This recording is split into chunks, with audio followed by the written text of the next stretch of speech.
अस्सलाम वालेकुम, welcome to my channel. उम्मीद है कि आप सब ठीक होंगे। आज का नेक डिज़ाइन बनाने में जितना ज़्यादा आसान है, देखने में उतना ही ज़्यादा खूबसूरत है। आप उस चैनल को देख रहे हैं जहाँ पे कटिंग और स्टिचिंग के सबसे आसान तरीके सिखाए जाते हैं। तो आज का ये नेक डिज़ाइन बिल्कुल 5 मिनटों में बनने वाला है। सबसे पहले तीरे का निशान लगा लेते हैं। 14 इंच पे तीरा हमें तैयार चाहिए, तो हमने 1 इंच साइज़ में इसको ज़्यादा रखा है, यानी कि डबल करने के बाद भी 1 इंच हमने ज़्यादा रखा है, क्योंकि हम कॉलर या बैन वाला गला जब भी बनाते हैं तो हम अपने तीरे को 1 इंच बढ़ा कर रखते हैं, तभी इसकी शेप अच्छी आती है। इसके बाद 3.25 इंच की चौड़ाई पर हमने निशान लगाया और इसकी जो लंबाई है, बैक साइड की जो लंबाई है, वो आपने 1/2 इंच रखनी है। ठीक है, ये बैक पैनल है जिसकी हम कटिंग कर रहे हैं। 1/2 इंच इसको लंबाई में हमने रखा है, 3.25 इंच की इसको चौड़ाई में रखा है।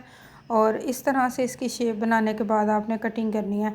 आपने इसकी राउंड शेप बिल्कुल भी नहीं बनानी, बल्कि बिल्कुल स्ट्रेट आपने लाइन बनाकर इसको आपने कट करना है। बैक पैनल के सेंटर में आपने छोटा सा कट लगाना है, ताकि जब आप सिलाई करें तो आपके लिए आसानी रहे।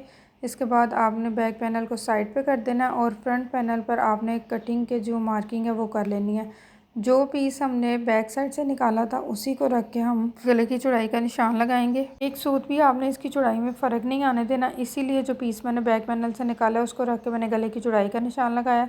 नॉर्मली गले की लेंथ हम 6 इंच तक करते हैं, लेकिन जब आप वी स्टाइल का गला बनाएं तो आप उसकी लंबाई को 1 इंच बढ़ा लिया करें।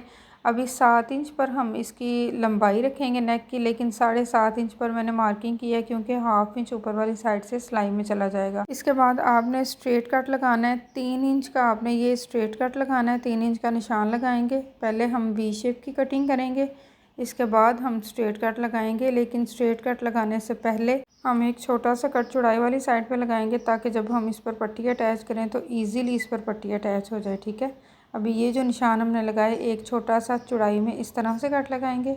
इसके बाद हम इसको इस कट तक बिल्कुल स्ट्रेट कटिंग करेंगे। अभी ये जो नोक है इसको हम रिमूव करेंगे। हल्का सा इसको हम इस तरह से थोड़ा सा बिल्कुल 2-3 सूत तक आपने इसको रिमूव कर देना है, ताकि जो इसका कोना निकला हुआ है वो ना रहे और इसकी जो शेप है वो गुलाई में आ जाए। इतना सा फैब्रिक आपने निकालना है बस। ठीक है, इसके बाद हम जो इसके शोल्डर हैं वो अटैच करेंगे। फ्रंट पैनल और बैक पैनल के जो दोनों शोल्डर हैं, इनको अटैच करने के बाद फिर हम इसकी मार्किंग लेंगे कि हमें पट्टी का साइज़ क्या चाहिए, हमें कितनी लंबाई तक इस पट्टी को रेडी करना है जो हमने इस नेक डिज़ाइन पर लगानी है। एक एक पॉइंट मैं डिटेल के साथ आपको बता रही हूँ, ताकि जो बिगनर्स हैं, जो फर्स्ट टाइम इस वीडियो को देख रहे हैं, वो भी इससे फ़ायदा उठाएं कि इतना आसान तरीके से आप इस नेक डिज़ाइन को बना सकते हैं। जैसे बिल्कुल बुटीक स्टाइल पर आपको नेक डिज़ाइनिंग मिलेगी, सेम वैसा ही ये गला बनने वाला है। तो आपने इसकी फ़ाइनल लुक देखनी बिल्कुल भी मिस नहीं करनी। अभी हमने जितनी लंबाई रखनी है अपने स्लिट के उतना निशान लगा देंगे। शोल्डर से लेकर 16 या 17 इंच तक इसकी लंबाई आपने रख लेनी है।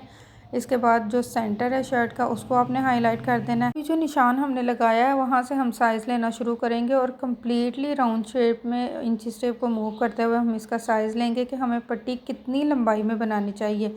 तो 37 इंच तक यहाँ पे आ रहा है, लेकिन हम 38 इंच तक इसकी लंबाई रखेंगे, 1 इंच ज़्यादा रखेंगे। वो बाद में हम कटिंग कर देंगे। पट्टी लंबाई में ज़्यादा होगी तो आपके लिए आसानी होगी, जो एक्स्ट्रा बच्चे की उसकी कटिंग हो जाएगी। लेकिन अगर आप पट्टी को लंबाई में कम बनाएंगे तो आपके लिए बड़ी प्रॉब्लम हो जाएगी। ये पट्टी लगाना आपके लिए मुश्किल हो जाएगा, आपका नेक डिज़ाइन ख़राब हो जाएगा अगर आपकी पट्टी कम रहेगी तो। अभी जो पट्टी हम बना रहे हैं, इसकी चौड़ाई 2 सेंटीमीटर से लेकर 1 इंच तक रख सकते हैं आप। और इस तरह से इसको एक्स्ट्रा फैब्रिक पर पेस्ट करके एक किनारे को ग्लू लगा के इस तरह से फ़ोल्ड करें, और फिर दूसरे किनारे को ऐसे फ़ोल्ड करने के बाद अच्छे से आप इस पर आयरन कर लें। जब आप इस पर आयरन करेंगे तो एक तय इस तरफ से बैठ जाएगी फैब्रिक की और एक तय बुकरम वाली तरफ से फैब्रिक की बैठ जाएगी। तो दोनों को अलग अलग इस तरह से आपने फ़िक्स कर लेना है और इस तरह से पट्टी को फ़ोल्ड करना है। इसके जो बैक साइड से थोड़ा सा फैब्रिक आपको नज़र आ रहा है, ये नज़र आना चाहिए, तभी आपकी सिलाई नीट एंड क्लीन लगेगी और आपकी जो पट्टी है वो अच्छे से फ़िक्स हो पाएगी। ठीक है, अभी इस पट्टी को हमने रेडी कर लिया है, कम्प्लीटली आयरन करके ग्लू लगा के फ़िक्स कर लिया। अब ये जो कट हमने लगाया था, इस कट को इस तरह पट्टी के सेंटर में रखेंगे और फिर हम इस पर सिलाई लगाएंगे। पट्टी बिल्कुल सेंटर में आनी चाहिए, जो हमने निशान शर्ट के सेंटर में लगाया हुआ है पट्टी भी उसी के सेंटर में आनी चाहिए। इस पट्टी को लगाने के साथ साथ हम एक बारीक सी लेस अटैच करेंगे इसी किनारे पर। अगर आप बिगनर्स हैं, आप एक ही सिलाई में पट्टी और लेस को कवर नहीं कर सकते, तो पहले आप पट्टी पर लेस लगा लें, इसके बाद फिर आप इसको शर्ट पर अप्लाई करें। लेकिन इस तरह से भी ये बहुत ही आसान है, आप इजीली इसको लगा पाएंगे क्योंकि ग्लू के साथ पट्टी को ऑलरेडी हमने फ़िक्स कर लिया हुआ है। अभी बस हमने इसको पट्टी के साथ रखना है लैस को और सिलाई लगा लेनी है। ये देखिए इस तरह से।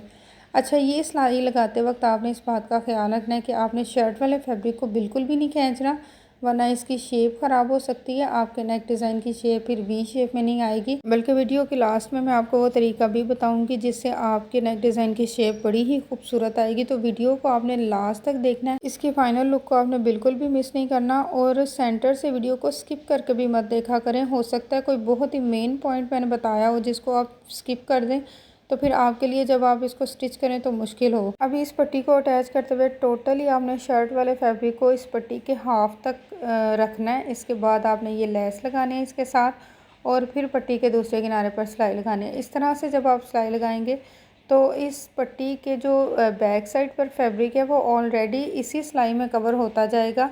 जब ये मुकम्मल स्टिच कर लेंगे तो फिर मैं आपको दिखाऊंगी कि ये बैक साइड से भी कितना नीट एंड क्लीन बना है। अभी ये जो कट जहाँ तक हमने लगाया था यहाँ तक इस पट्टी के बैक वाला जो फैब्रिक है इसको कट करेंगे हाफ तक, ठीक है।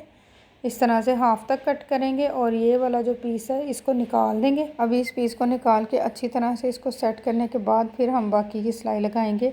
अब ये देखिए जहाँ तक हमने कट लगाया वहाँ तक ये शर्ट वाला फैब्रिक साथ में अटैच हो गया।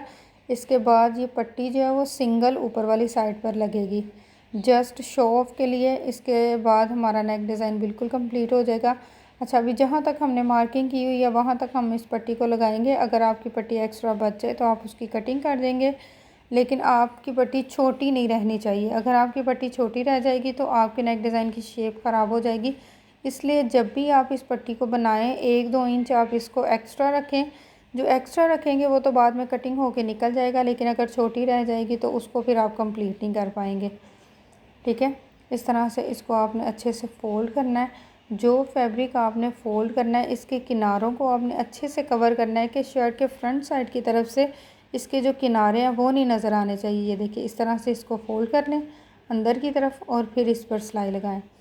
अगर इसी तरह के मज़ीद और भी नेक डिज़ाइंस आप देखना चाहते हैं तो इसी वीडियो के डिस्क्रिप्शन में आपको एक पूरी प्लेलिस्ट का लिंक मिलेगा जहाँ पर कटिंग और स्टिचिंग के बहुत ही आसान तरीके और बहुत ही खूबसूरत नेक डिज़ाइन बनाए गए हैं। आप जाकर क्लिक करेंगे तो पूरी प्लेलिस्ट आप देख सकते हैं और बहुत कुछ सीख सकते हैं। अब इस पट्टी को हम अटैच कर सकें, आप देख सकते हैं कि बैक साइड से भी सिर्फ एक ही सिलाई में हमने इसको कवर कर दिया। अभी जब आपने इसको आयरन करना है ना तो फिर आपने ये जो पट्टी है इसको इस तरह से थोड़ा सा खींचना है। शावर करने के बाद फिर आपने इसको इस तरह से खींच कर इसकी शेप बनाकर इसको आयरन करना है ताकि इजीली इसकी वी शेप आ जाए। सबसे पहले इसको आप शावर करेंगे फिर इसको आयरन करेंगे तो नेक डिज़ाइन हमारा बिल्कुल रेडी हो जाएगा। आज की वीडियो में इतना ही, मिलता है नेक्स्ट वीडियो में कुछ नई डिज़ाइनिंग के साथ। तब तक के लिए अपनी दुआओं में याद रखिएगा, अपना बहुत सारा ख्याल रखिएगा। Thanks for watching. अल्लाह हाफिज़।